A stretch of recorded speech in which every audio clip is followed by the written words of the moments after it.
Roger, Roger for Juliet Car Victor /mobile. Installé dans la buanderie de sa maison, Frédéric Lallemand est un radioamateur passionné, très équipé. Florida 8. Avec cette antenne télescopique de 11 mètres sur le toit, il peut contacter le monde entier. Mike 1 Golf Mike de Fox 8 Alpha Radio Kilowatt.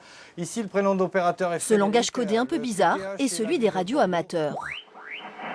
Certains peuvent connaître QRZ, QTH, QRA, QTR. Donc QRZ par exemple, ça signifie quel est votre indicatif. Son indicatif à lui, c'est F8ARK, une référence attribuée à vie, un peu comme un permis de conduire, car le radioamateurisme est soumis à une réglementation internationale et les échanges sont contrôlés. On parle principalement de technique et on s'échange principalement nos lieux de région, nos conditions de trafic, c'est-à-dire quel type d'émetteur on utilise, quel type de micro on utilise, quel type de casque, pour pouvoir faire des comparatifs à travers le monde. Dans la Cube, les radioamateurs sont nombreux et actifs. Il y a même des concours et des clubs.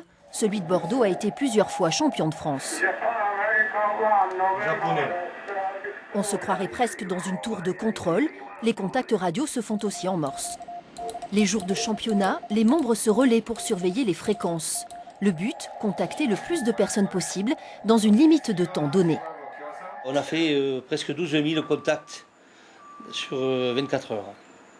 Et là, il faut usiner.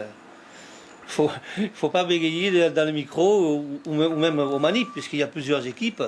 Il y a des équipes de télégraphistes et des équipes de téléphonistes.